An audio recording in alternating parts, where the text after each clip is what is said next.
Hey everybody, thanks for tuning in to today's episode of Real Talk. It's Lucas here, and I hope that today's episode informs and inspires you to have your own real conversations. As always, today's episode is brought to you by our friends over at Trivan, maker of trucks, trailers, and enclosure buildings tailored to your needs. Be sure to check them out at trivan.com. A huge thanks to them for sponsoring the show and making it possible. One other quick note before we get into today's episode is that if you are willing and able, if you could leave a review, preferably a 5-star one, on any of the podcast networks or platforms that allow for it, such as Spotify or Apple Podcasts, that will be much appreciated as it helps get the word out there and lets people know what we're all about. So, with that in mind, on to the episode.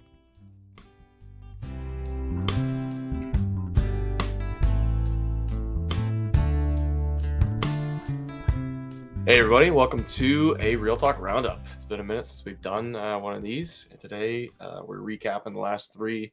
And of course, John has a segment for us at the end of the show. But today's three words of the day are business, babies, and binary to kind of capture the last three. So John's going to talk about some of the most impactful books that you guys want to know from the various staff members over at RP.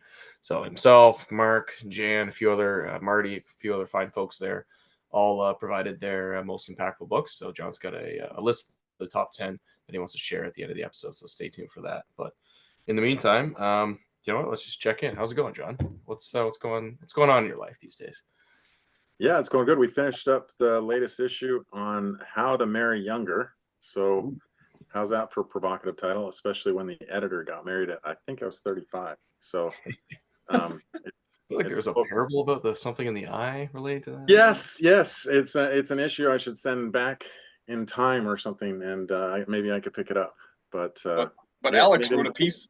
Alex wrote a piece in there, and she's not even married. So no, and it's just it doesn't always work out. But I will say, I wrote a piece in it too that is from the future, actually, about 25 years in the future, from a future grandfather, me, that I was writing to a grandson I don't yet have, with the lessons that I should have learned myself. So a little bit of time travel going on in there. It looks to be a good one. Right on. Cool. Well, that's hitting the printer these like right now, basically, as we're recording this week, I believe. So by the time you're listening to this, it should likely be available in your local church. So be sure to check out the next edition. I think 84 pages, John. Yeah. Pretty sizable. Should land with a thud.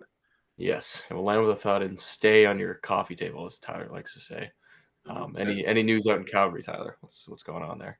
No, it's been a bit since I've been on Real Talk, so it's seems to be like we're trading a few episodes, like a handful of episodes back and forth these days. So just with life being busy on both ends, but no, I don't know. We just had snow the last couple of days, and it's May, so it's melting now, so that's good.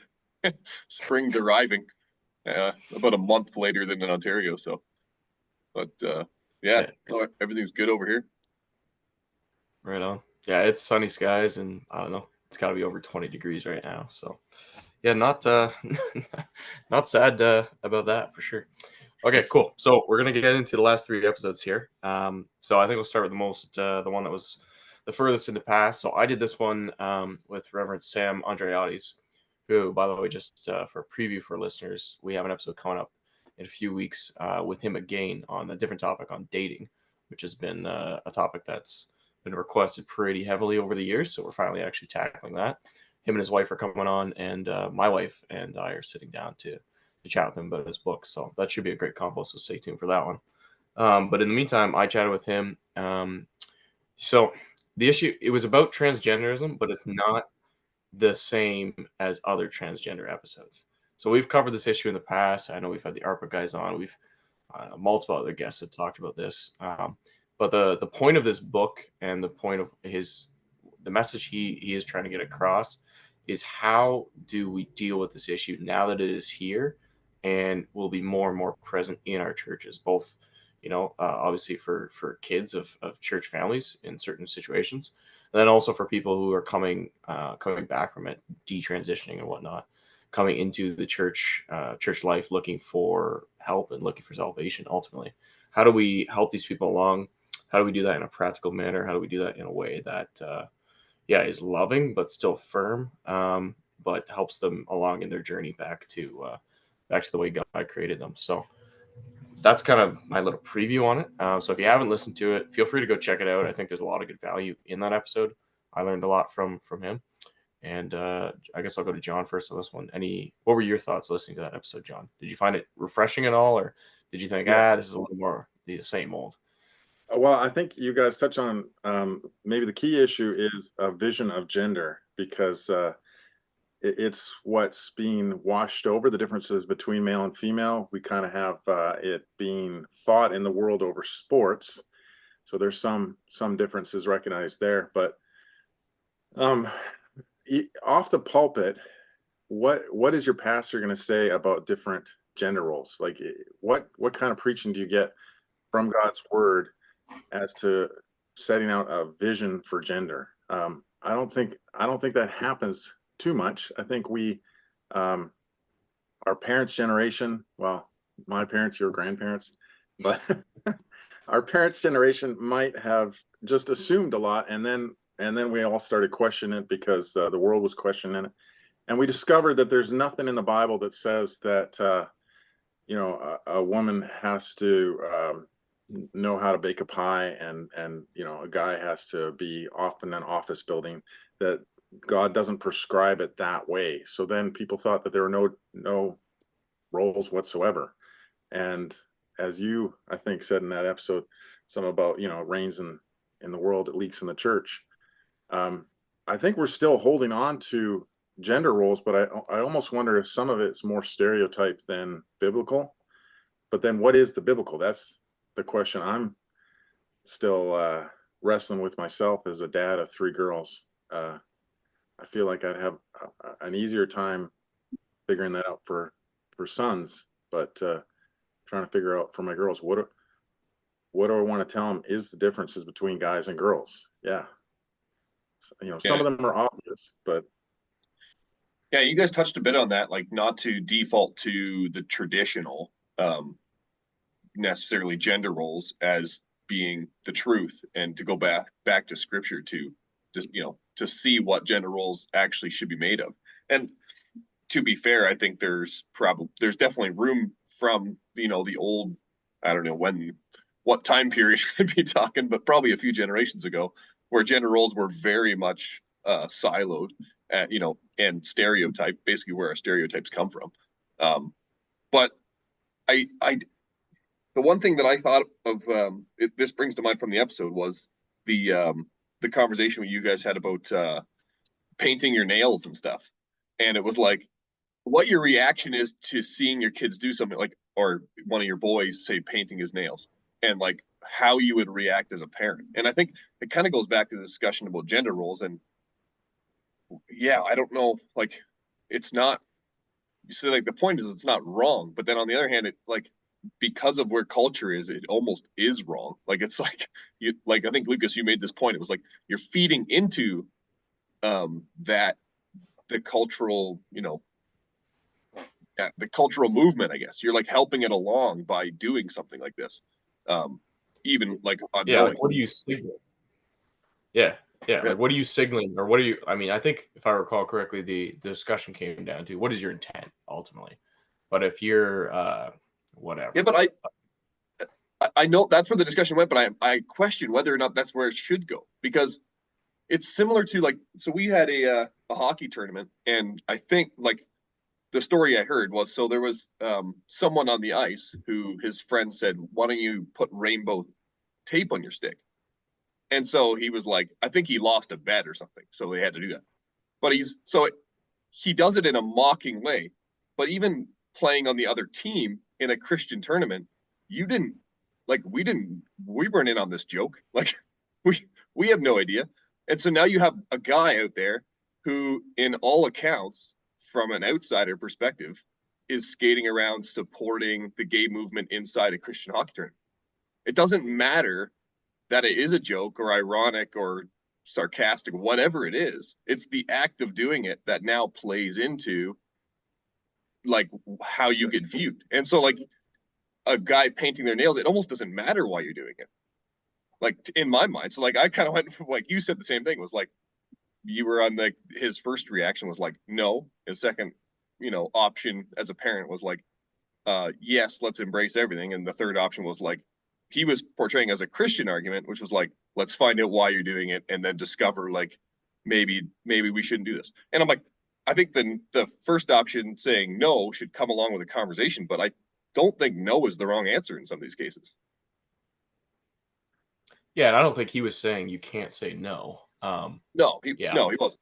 I know that is a good example of the tape, though. I hadn't really thought about it, but the He intent. was saying, "Don't shout now." Yeah, he was just looking for like what he was trying to avoid is the parent just saying absolutely not and not giving any sort of rationale. Because if you think about the situation, like it's probably going to be some confused teenage boy doing that, right? So then, like, yeah, what's their intent? They don't even know their intent.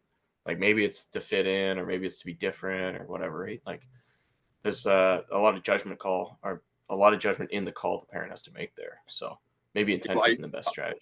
Yeah, my thought is like if it is something like that that signals to other people something, like you're actually doing something beyond what your expressiveness or whatever you want to say, whether it's a joke, whether it's whatever. It goes beyond that, and other people are affected by your decision. And so I think there's definitely like there's a way to say absolutely not and explain yourself. But I think we're getting away from this attitude in parenting where we can say no. And I don't think that's right. Like we need to be able to. And some of these things that seem arbitrary and the things the world would just go, wow, like come on. Like, does it really matter? It's like, well, like sometimes it just does. Like there's a line in the sand. Let's just draw it already. Do you think, John, do you think that's true? Like, do parents today have a harder time saying no? Well, I think where parents resort to no, just no, is oftentimes when that's all they got. So they have really good sniff detectors. They know this is total, garbage, but then they now have to be able to explain it to their kid, and they're having some troubles. And to get back to sort of the vision for gender, yeah, where find me a passage of the Bible that says you can't paint your nail, and dad doesn't have anything. And it's like, well, what is actually wrong with that? Well, you're coming off a little bit effeminate. Well, what's wrong with coming off a little bit effeminate? Everybody's got a bit of a, feminine side. Yeah, well, oh, hey, Dad, aren't you supposed to be compassionate and kind and loving? What's a well? And then your dad's just like, get the paint off your finger. Well, I think we need to be able to articulate some things that are confused in the world, and we need to get a better go of it in the church. I think gender is a huge one because God has given us some really straight lines. So there's hard complementarian, there's soft complementarian. Soft complementarian is just like don't preach. That's the difference. Don't preach, don't be elders, and everything else, guys and girls, just the same. Hard complementarian says, something maybe more in keeping with what you might expect in the 1950s. Gender roles, mom does this, dad does that, and there's fixed and certain lines. Yeah, okay. And I will say I eke towards the hard, but I don't want to pretend that it's I don't want to pretend there's an 11th commandment that says that's the way it is. And so with Andrides, he gave two definitions of what a real man is and what a real woman is. I don't know if you recall them, but it was along the lines of a real man lays down his life for the women close to him. And I like the definition, but I had a problem with the women close to him, because I'm called to do that for my wife. I'm called to do that for my daughters. And there's a general sense in which, guys are just called to do that for just about everybody. But then I'm called to do that for you guys too, in that general sense. But I don't have, my neighbor's nice lady. I don't feel like I have a call to her, even though she's close to me. A real woman, his definition was along the lines of consistently, I think consistently with joy advances the mission of the men close to him or her, along those lines. Again, I would say, that might fit with my wife, and that might even fit with my kids, my daughters. They can help out with RP. They could, write a book review or something. but my wife does not have that call for anybody else. Like, I don't think, no matter how close they are, except again in that general sense that we all do. So I wonder, I liked a lot of what you're saying, but I would, I guess, like to ask him about that. And at the same time, here's a guy who's actually sticking his neck out and trying to give a definition. And I don't even think, too many of us are brave enough to try that. So it's valuable, and I think we need more of it. Even if I don't think it was necessarily, like, maybe he would agree with what I just said. That's what I meant. I meant, the ladies in your life, like. Yeah, obviously it has to be, the definition has to be broad enough, to cover closest to you, because not everyone's in the same situation relationally, but it's it definitely is a definition that has some merit. It's just a matter of what, or to what extent it is it is the complete definition. It was nice to hear, though, like you say, John, like no one, or not no one, but almost nobody will go out and give a definition of that or say things like, yeah, you're a guy, like it comes with a responsibility to, like, you protect your wife, protect your kids, especially if they're daughters. Like there's just, that is a real element of life that people don't talk about that much, probably because it's not, it doesn't happen that often. Like we live in a pretty safe place generally, but that is the understanding, and I think that is the biblical understanding. That's the creation. That's the way God has set things up, right? Yeah. Because if the church can't give some clear talk about the difference in the genders, and then the world is confused, where do they go? And I think it comes out in all sorts of different big ways and small. Like, it struck me. Have you guys heard of Caitlin Clark, the NCAA three-point shooter? Yeah, girl can shoot from absolutely insane range in basketball. But she just got what everybody said was the record for most points in Division I basketball. She scored more than Pete Maravich from the 1960s. And people noted, hey, you know what? She did it in like 130 games, and he did it in 80 or 90. So, he did in 3 years, she did in 4. So they're noting these differences. But what they didn't note is that, she has a slightly smaller ball. And she plays a completely different sport. She plays women's basketball. I mean, you might as well say that she has more points than the leading NCAA hockey scorer. She doesn't play men's basketball.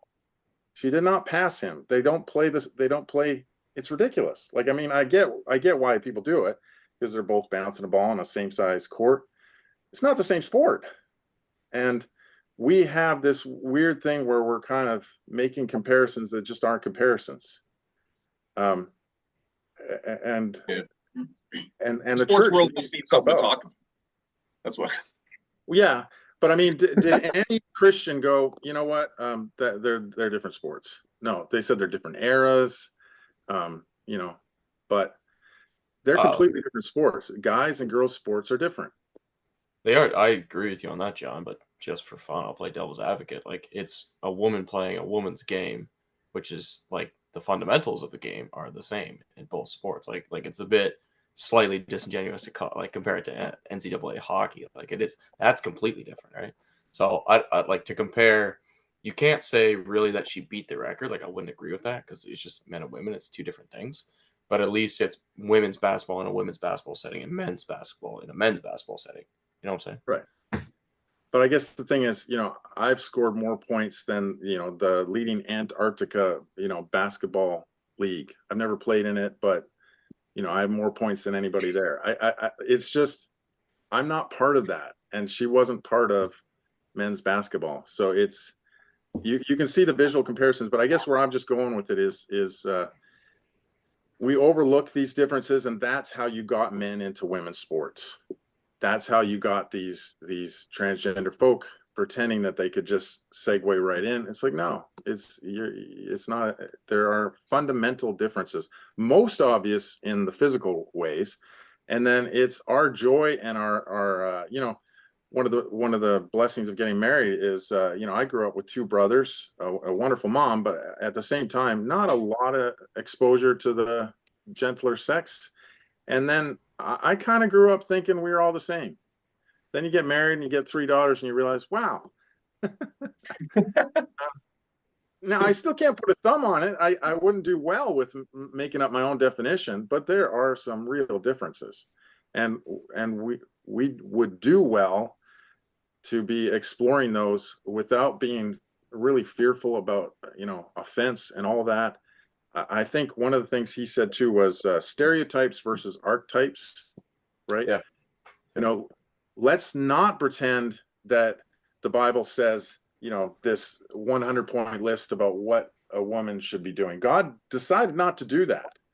And at the same time, he does have two means of revealing himself in his word and in just the world, in his creation.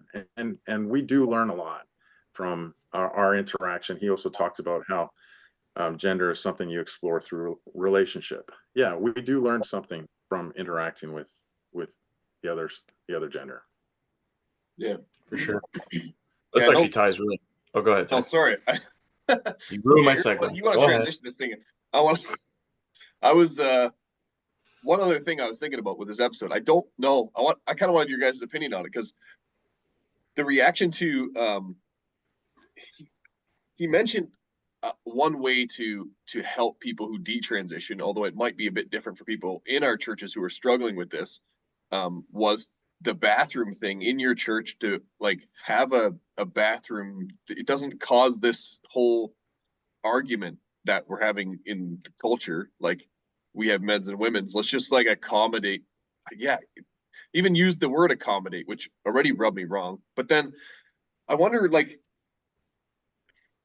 yeah, he compared it to like, I forget exactly how he did it, but he compared it to like other sinful things like prostitution or something like that, and like welcoming these people despite their sin, but then to like not put stumbling blocks in the way of like them joining the church. And I was sympathetic to that until it's like, well, we don't like allow the prostitute to like entertain her, or his, I guess, like way of life while accepting them into the church. Like I don't understand really that argument with the bathrooms, other than like, yeah, it's awkward, but also and the safety of it. But yeah, I don't know. What do you guys think?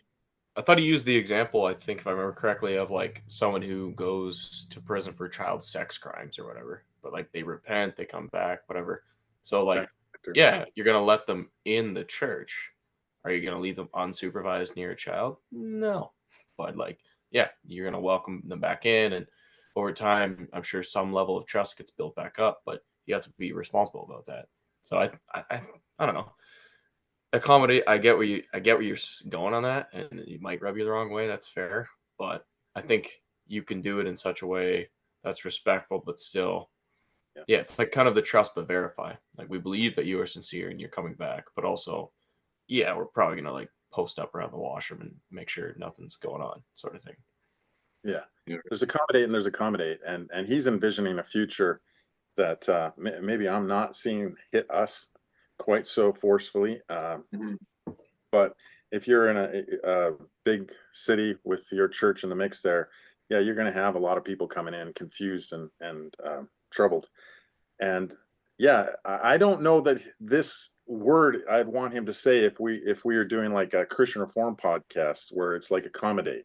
They would understand that word differently because they've lost their moorings. But when you know what's right and what's wrong, then you say, do we welcome the prostitute? Yes, we do. Oh, now she's bringing in a client. No, we don't do that. You know what the line is. Hey, she's not dressed quite right. Oh, well, no big deal. Oh, she's half naked. No, that's not going to happen. You know what your mooring is. And so here it's like there's some confused people coming in, and they need, and frankly, our building codes, as Lucas said, pretty much have this standard now that there's going to be some standalone bathroom anyway. But it's like, while you're confused, we still welcome you.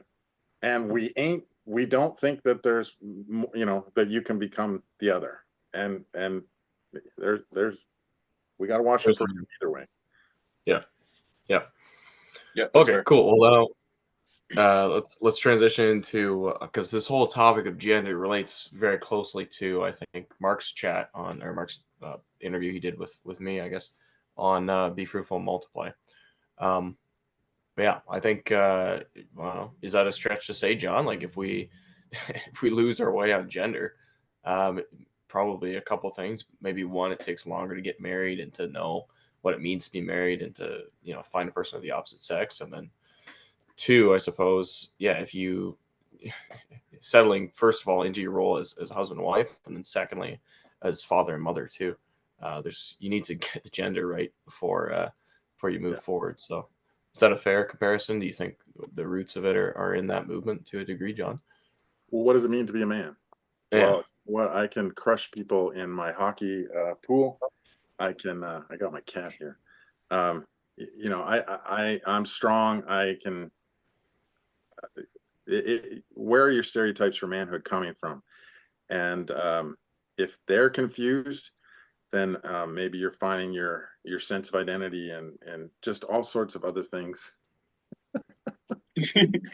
Anyone's on YouTube, you can see the comic relief. I'm basically in my basement, and John has his cat all over the screen. So Yeah. I locked it out. Apparently, I locked it in, but no. If you don't recognize differences between genders, you're not even appreciating what you can find in someone else. Andrides too talked about the marriage being a shadow of the Trinity. So you're not incomplete if you're not married, but there is a sense of completeness being married. So I think they are related. All sorts of these confusions. Ty, what was your big takeaway from that episode that we did with Mark? Yeah, mostly like I've been listening to some other things too, but like I understand that where the issue comes from, but then also like where's it going, and the problem that it actually is that we don't really realize it is in the world, or like not not having a lot of kids with demographic shifts and stuff like that.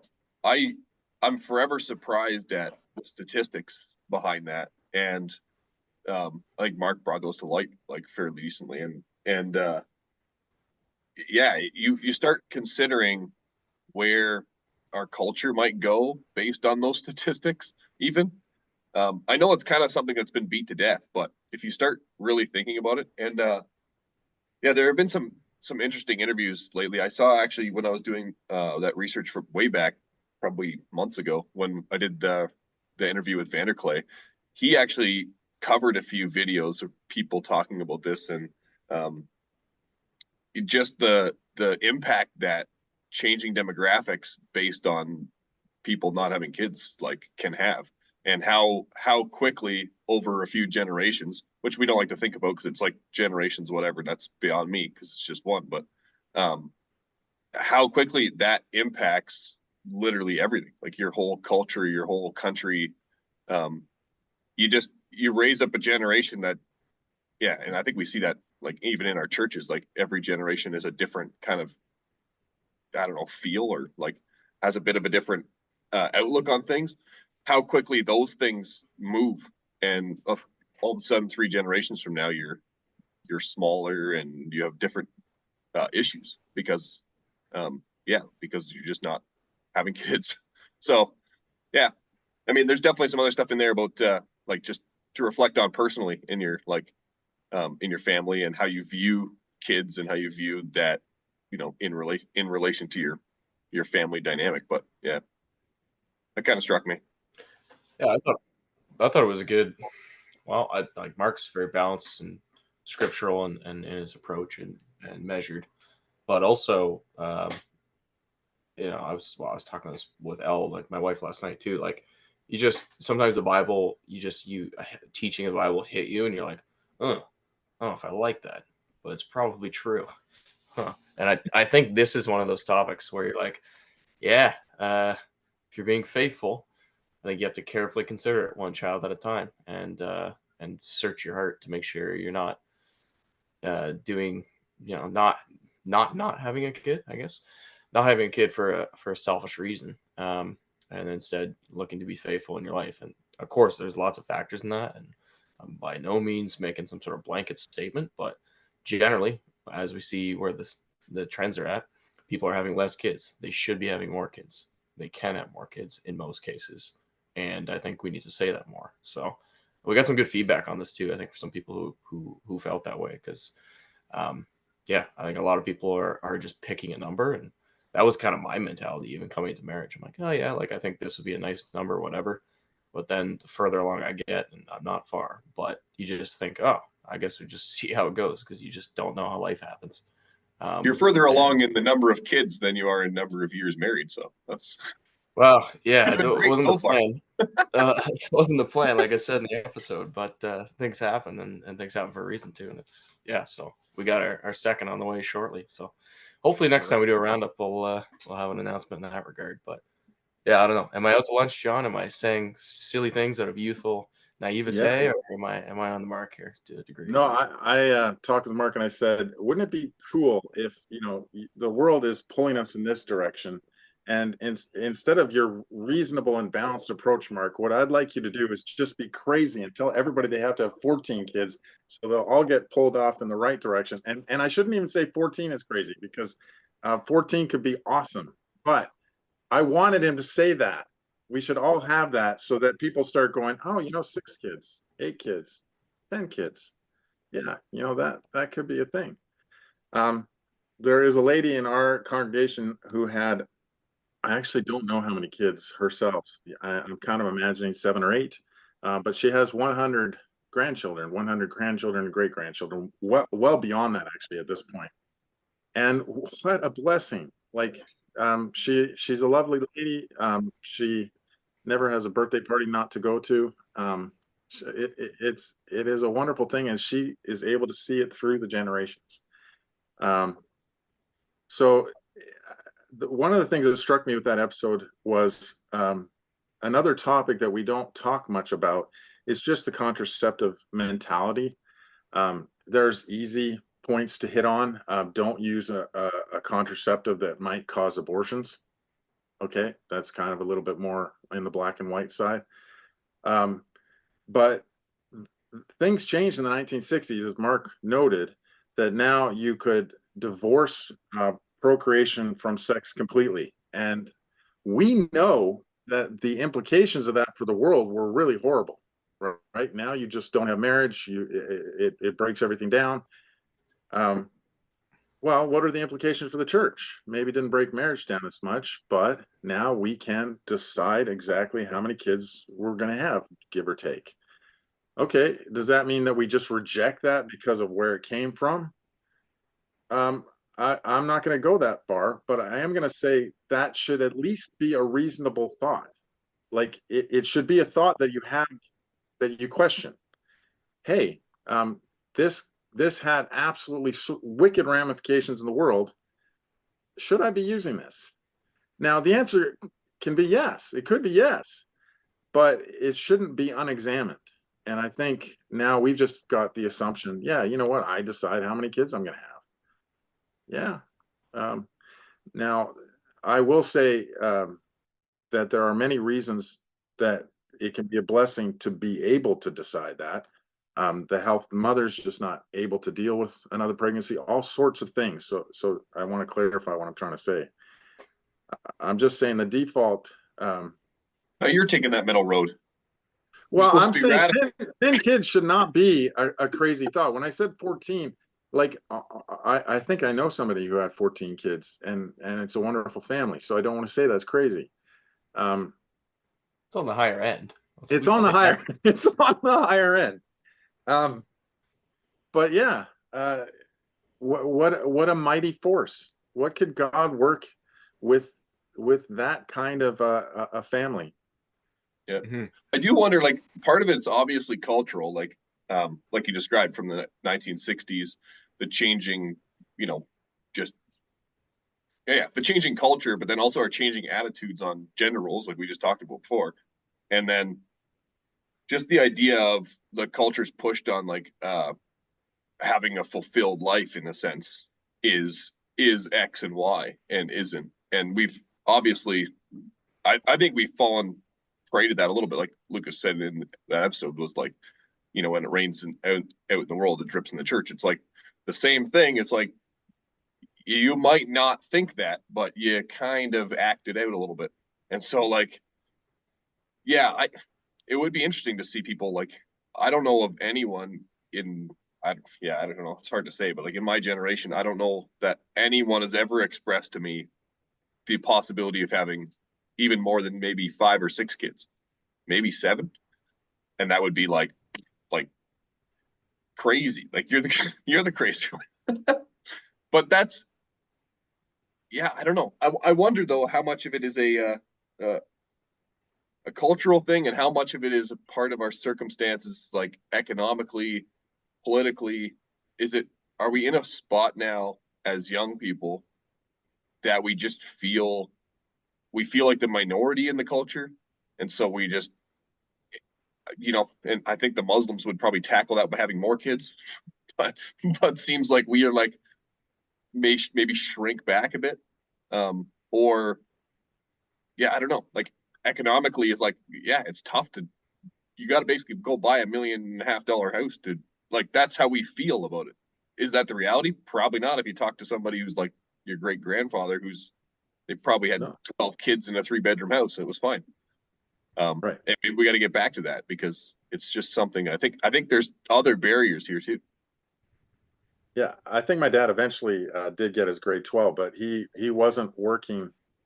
He was working instead of doing high school because they had a large family, and they, I think my grandfather at one point was sick, and so then the kids just start pitching in. Um, I do, so I do think there's something where maybe our expectations are raised a little bit. I do also think that we can just definitively start denouncing, the wickedness of energy policies that just make living more expensive. This is all to save the planet, and it comes with implications for what it means that God said, "Be fruitful and multiply." God gave a direct command, and did He say that Canada has to save the world? No, no, that's actually not put into their wheelhouse. It's not. It's beyond them, and I think you see beyond. that changing, like that attitude, like the environment thing. Also, another huge expense that maybe people assumed is university college. Like, I think there's a big shift there too that's coming. That's like, you don't assume that like your kids have to save for university, or you have to save for your kids' university. Maybe that's a better way to put it. That's probably more prevalent. Um, like, oh, I need to start a fund. I'm gonna have a kid. I got to start their college fund. You hear that all the time. That's like, you that's not like a that's not a thing you can say to like prove that you're stewardly with your wealth. Like, I think that's like, well, one day we're going to send him into a snake pit. You're like, okay, great. I think that's changing a little bit, and so like those expenses, like things that come along with that, um yeah, maybe one of those things. It's a barrier. Like, well, how am I going to pull all my kids through school? I mean, we have the same thing. We have maybe the same thing with Christian education, but it costs the same to put like 14 kids through our school system. So just send her. Yeah. I think at the end of the day, I don't know if it's complicated, but maybe it's not complicated. Like, it's just you have an easier life, a simpler life, a life where you can do more things selfishly if you have less children, typically. It's just you have more children, that's a lot more responsibility. So then when you get to your end of your life, like it's just having 100 great grandkids is like, I look at my grandparents too. It's like you have an actual huge get together. There's like 80, 90 people there. Like, I think about it because I'm like, you're kind of in that stage of life now where like I'm married with a couple kids. So you're kind of getting away from like, I mean, we also moved away, so that doesn't help. But like, it used to be like you did everything with your parents, and then you kind of like people get married in, and everyone's still a group, and then you starting your own. Like, you can't all get together all the time. And so then you start thinking like, but at the end of your life, it's like usually like your grandparents and like all the people that were born from them, which is crazy. Like 80 or 90 people. Like, there's probably nothing better in your old age. Yeah, and an inconceivable, like, just the world can't even fathom that contrast. For us to say somebody has 100 grandchildren is remarkable, but not unbelievable. For them, it's just flat out unbelievable. Yeah. Yeah. Yeah, Yeah. they'll It's have a four. mindset. Yeah. Yeah. It's crazy. Okay. Well, that covers two of them, and then the final episode. I don't have a great segue for this at all, but business. I guess I could segue it. So, if you want to have a large family and you want to have a school system that's flourishing, and you want to have institutions in the community to support said families and said churches and whatnot, you need to have businesses that are successful and thriving, and not just small ones. You need some big ones too to write the big checks, as we talked about in that episode.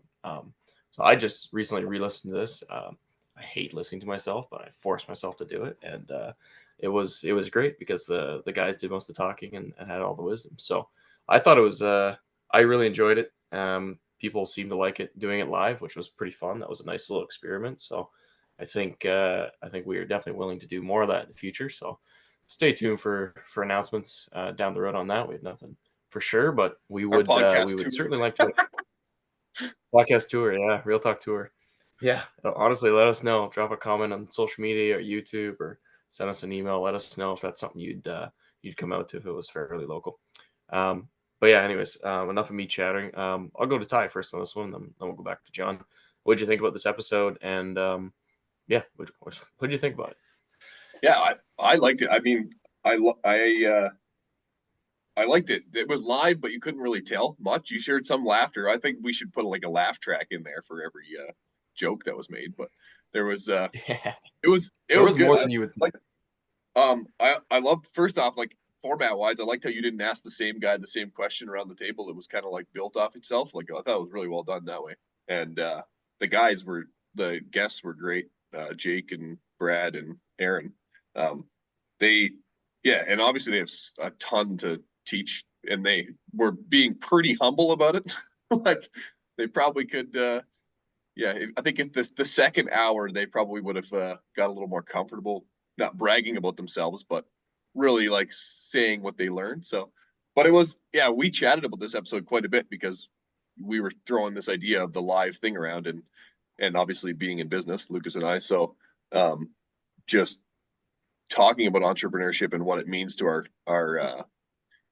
our communities. And yeah, it's one of those things that I think, I mean, it obviously biased because we're entrepreneurs and we're business owners, and um, but yeah, the attitude that our others in the community have toward big business, in the community, like in our churches, um, yeah, as you mentioned, Lucas, like it's necessary to kind of keep these institutions that we've built going, and a lot of people work in these institutions and volunteer for them, um, like Anchor and Campfire and all these things in Ontario specifically, and there's more all over the country, but um, those things, a lot of them exist because of people who have built these businesses that can afford to pay for some of this stuff, and it's something that I don't think we think about a ton. We take for granted a little bit in the community, and also I don't know if we hold it against the people who are successful, but it's so hard for us, like as sinful humans, to be excited for other people who are successful. Like it just always is. And so I, yeah, I think it was a really important conversation, and I think we should have more of this going on, and just understanding like what is it about business, and even like we're pretty good at embracing small business, like and Yeah, I mean whatever, not small business wouldn't be like Walmart is big business, but like small businesses and like a farmer or a contractor, guy who hires one or two people. But it's kind of businesses that live out their days in the life of the business owner. And hearing from some guys who are really thinking beyond that to being like, we need businesses that are saleable, are um, that live beyond the owner. And it seems like our culture tells us that's selfish and that's the top 1% and whatever. And I mean, I think you guys did a good job of touching on like why some of those things are necessary in terms of growing for your employees, growing for the community, and providing like just profit and getting hmm, like growing so that you can give. And so it's I think it's really important, and something that we probably need to better understand in general. And then yeah, from both the community side, like people who don't own a business, but then from the business owner side, like or entrepreneurs, like people who are aspiring to that, not to feel bad about it and to think about it correctly and Christianly, and then to use your talents that you're given and to really embrace it. Yeah, I think we need it. John, go ahead, man. Yeah, I guess as a guy who's not an entrepreneur, it took me a while to figure out what all these business types were doing behind the scenes. But then as you get older, you get on a fundraising committee for this or that or the other thing. And then you just start seeing, and I just thought I would give one example and just some of the wrinkles, the ripples that happened from it. In Winnipeg, Premier Printing employs a lot of people, but it's also the impetus behind both Clarion and Reform Perspective. We're now separate from them, but they birthed us basically. And they also birthed something called Premier School Agendas, which was big across Ontario, big, eventually got sold. But here in Linden, there are all sorts of independent entrepreneurs. A lot of them spent some time working for Premier School Agendas. They got nurtured, they got taught, they got challenged, and then they went off and did their own things. So the ripples from Premier Printing have, through the generations, been enormous, and they just continue. And then you go and look at some of the big names that the one that sticks to mind is R.C. Sproul. Just, I think he had a widow or somebody who was backing him, but just he was free to do what he was able to do because of her. Otherwise, you might never have heard of R.C. Sproul, right? So the importance of what people are doing, I just had no idea, and it's amazing the more I learn. One of the things that a number of people on the panel said repeatedly was that it's not your money. They wanted to keep remembering it's not your money. I think that's one thing that could be preached off the pulpit. I think we could do with maybe a few more fire and brimstone kind of sermons on the 10th commandment, because not only does that apply to the entrepreneur or just all of us with our money and whatever's been entrusted to us, it also applies to that businessman's money is not your money. Don't make plans for it. Don't make assumptions about it. Don't be jealous about it. Don't envy. Don't covet. It's not yours. It's their responsibility. You can bring opportunities to them, but God entrusted to them to do something with. You can challenge them. You can do all sorts of things, but it's not your money. And I think that's as important to remember too, because why are we sort of jealous of their success? Maybe we're not aware of all the things that they're doing, but even if we're not aware, it ain't our business. It might be their elder's business. It might be their friend's business a little bit. We are our brother's keeper, but it's not your money. Mm-hmm. Yeah, that was definitely a theme that was reiterated again and again. Yeah, I think a lot of times, like, you sit down and I've been on fundraising committees or whatever, and you look at your budget, even a church budget at the end of the year, and you just know historically these, like, people pick up the tab. And you're like, oh, it's a shortfall, but usually around this time of year and it's to your point, John, it's like something you can't really it's not something that we should just lean on, and yet as a business owner, it's something that you should aspire to, like, to help the community and to be able to do that. I'd like to say it just a bit differently, because I do think we can lean on it, because it is God's provision. Like, we can go, as part of the school board and say, if God's gifted you with the ability, we're asking you to help us now. I think we can lean on it, but we can't envy it. Like, we got to just check ourselves, right? What a blessing it is, and somehow we turned it into a curse, right? And like, they spoke to it too, and you could tell from these guys. You can feel their heart in what they're saying, even though they're trying not to show it a little bit. That, like, and I felt the same thing in business. Like, you kind of get into entrepreneurship sometimes, especially when you're young, I think, to get that freedom. You want to do your own schedule. You think it's going to pay me more. I have, like, all the decisions. I think Brad mentioned that in the episode. He's like, I loved it. Like, it was like he's like, I get to make all my own decisions, and that's also the worst thing. It's like, So you get into it for those reasons, and then you realize it's actually the worst. But it's the people that you get to help along the way that literally, like, I know Aaron spoke to it a little bit in the episode, was he was just blown away. He's like, you give people responsibility, and then he said his most stressful thing in life is figuring out more opportunity to help his people.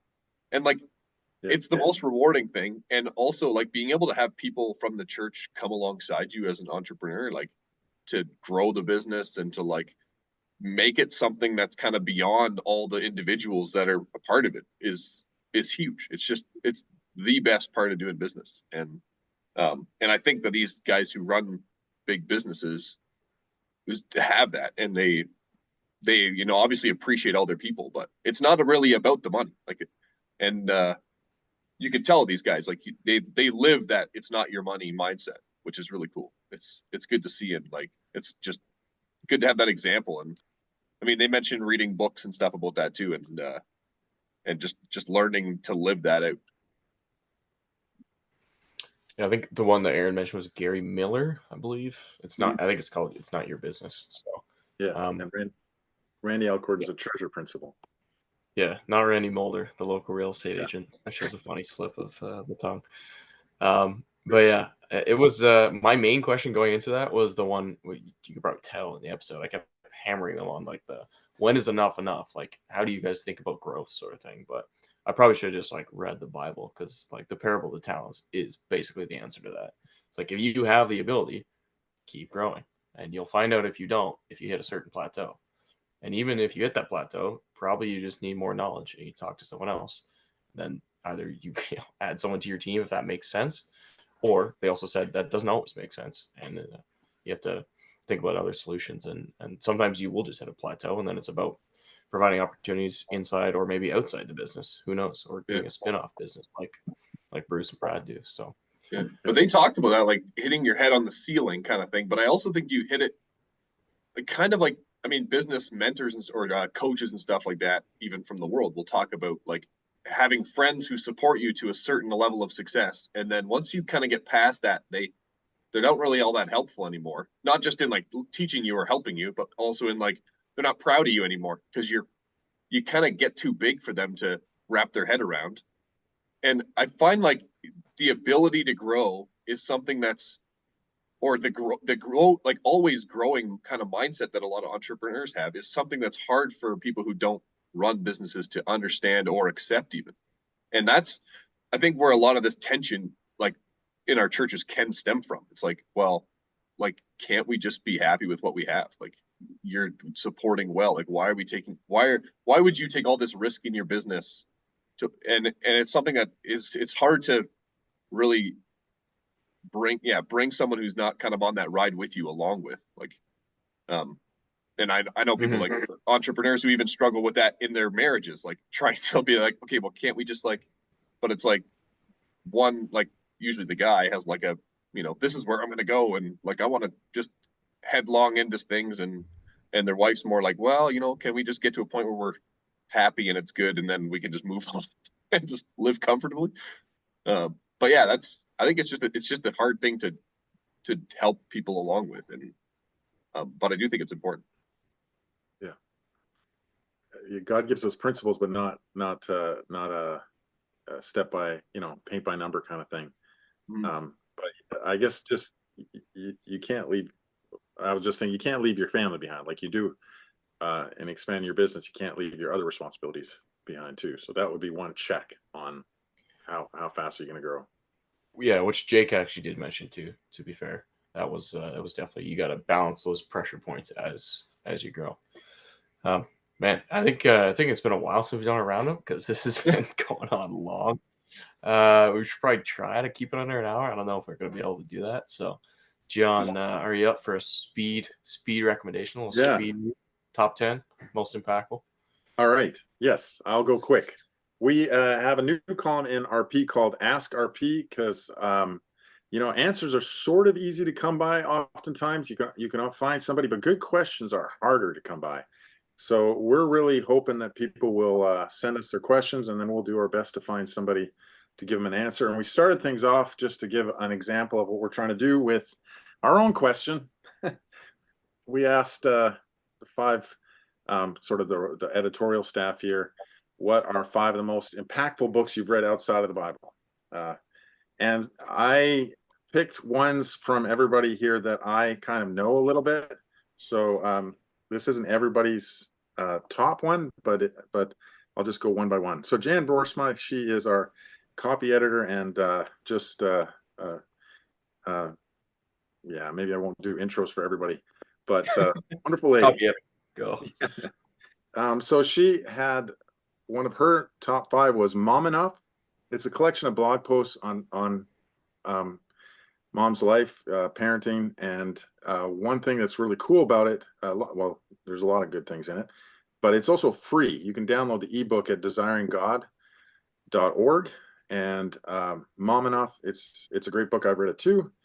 One of her others is When Faith is Forbidden, and it's a kind of a devotional, 40 instances of what God's doing behind enemy lines, basically, in all sorts of countries like Iran and elsewhere. Some of them miraculous interventions by God, others just providing people the fortitude to deal with the persecution that comes with loving the Lord there. A very encouraging book, When Faith is Forbidden. Marty Mandriel had a few that I didn't know. So the one I did know is called Cold Case Christianity. It's by J. Warner Wallace. And he was a former detective on a police department, and he basically uses his forensic training to make a case for Christianity. He's coming at it like a detective, and it's a really fascinating book. Marty liked it. It's also one of my dad's favorite books. I think he's read it a couple times now. Mark Penninga had a favorite that is many people's favorite, Just Do Something by Kevin DeYoung. Short book, great to give to like a grad or something. Trying to figure out what you're going to do with life, trying to figure out who you could ask out on a date. Don't wait for a sign from God. God has put that in your responsibility to seek out. He said, don't date a pagan. Don't do some horrible career. Don't become a gambling executive or something. Like, he rules things out, but then he says, go and figure things out. That's part of the fun. So just do something. It's not as hard as we make it out to be. Another one was The Grace and Truth Paradox by Randy Alcorn. We just mentioned his treasure principle. Grace and Truth Paradox is that Jesus came down full of grace and truth. That's a passage in John. Well, we are often graceful, and so then we were just talking about accommodations. You can be very graceful in your accommodations. You can just give them everything. But then, have you been truthful? You can also be very truthful without grace. And I think maybe in 20 years ago, that might have been one of the struggles Canadian Reformed churches had, we are very truthful, but maybe we weren't always gracious. Jesus was both, and we can be both. We can imitate him and be both. Alexander Ellison had Allie Beth Stuckey's You're Not Enough, which is, you're having self-esteem issues. You don't think you measure up. You don't. How's that for an answer? But Jesus does, and none of us do, and fall on him. It's a wonderfully encouraging book, a favorite of a few people I know as well. I'll finish up with 3 of my own because I know all of the ones that I recommended. Sure, stack the end of it, John. Okay. Yeah. Chuck Colson's God and Government. There are a lot of people wondering whether we should bring Christianity to the public square, whether we should be public Christians, because what does a voter care who isn't a Christian about what God has to say in the public square? Through stories and one story after another, Chuck Colson shows how God has used public Christians in the American setting. And it is such a wonderfully encouraging book. There's one guy who got something through in the 1970s. There was a restriction on abortion funding overseas, that the United States couldn't fund abortions overseas. That little piece of legislation lasted decades against the most hostile of forces. So God can use people to the glory of his name in politics too. Another one was Randy Alcorn. He is a favorite of myself as well. Heaven. If you've ever wondered, I'm not a great singer. The idea of singing to God's praises in heaven endlessly, yeah. So Alcorn kind of presents a different understanding of what it means to glorify God now. Why would it be that different in heaven? And it's just going to be more pure. Like, we won't be encumbered by sin. We will take up challenges. So it's a wonderful book in that he delves into what the Bible says. He does bring speculation to it, but he marks the difference. He goes, I'm not sure about this part, but what do you think? And so I love the way that he's careful in his speculation. It's a sizable book, but I've given it to a few people, and yeah, they've appreciated it. Final one is Love That Dog. I just said I'm not the greatest singer. I also don't like poetry. So there's just something wrong with me, because lots of things in the Bible, God used poetry to convey what he's saying. So I am wrong in not liking poetry. This book has partially won me over. It's written by a fifth, sixth grade narrator, and he doesn't like poetry either, but every assignment in the book is for him to write a poem in the style of a particular poet. He's trying to deal with, we discover that his dog died, and we don't know that early on. He just keeps talking about this dog he hates, and then finally, through the power of poetry, he is finally able to deal with the death of his dog in a way that's saying it would never been adequate. So it's a very powerful little book. Gave it to a pastor, and he loved it too. So I would highly recommend that one too. And there you go, 10. Right on. Very good. Okay, now we got we'll have to make sure we get that in the show notes so everybody can go check those out if they want. Yeah. Right on. All right, thanks, fellas. We got through it. It was a bit of a longer one, but I think we had some good spirited discussion, so it was a lot of fun. That was very fun. Awesome. Right on. Thank you. We will catch you, everybody, on the next episode of Real Talk. And as always, feel free to get in touch and send us your ideas, comments, questions, anything like that. And until next time, keep having Real Talk.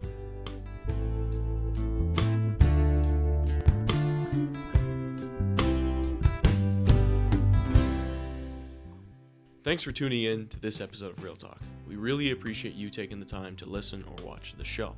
If you want to send us your feedback, and we'd love to hear it, please email us at reformedrealtalk@gmail.com. If you want to find us online or social media, we got a lot of great content there. Just search Reformed Real Talk and we should come right up. This show is created and produced by myself, Lucas Holtfluer, and Tyler Vanderwood, and our wonderful podcast manager who does all the editing is Mariah Tamiga. So we're really thankful for her contribution to the show as well. That's all for now, folks. Thanks for watching or listening, and we'll catch you next time.